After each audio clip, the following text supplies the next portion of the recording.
শ্রী শনি মন্দির রংপুর বাজার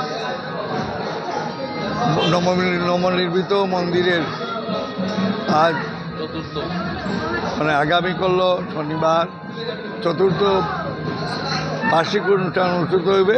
এই উপলক্ষে আজ অধিবাসের জলভরা এবং অন্যান্য যাগযজ্ঞ পূজা অর্চনা যথারীতি হবে।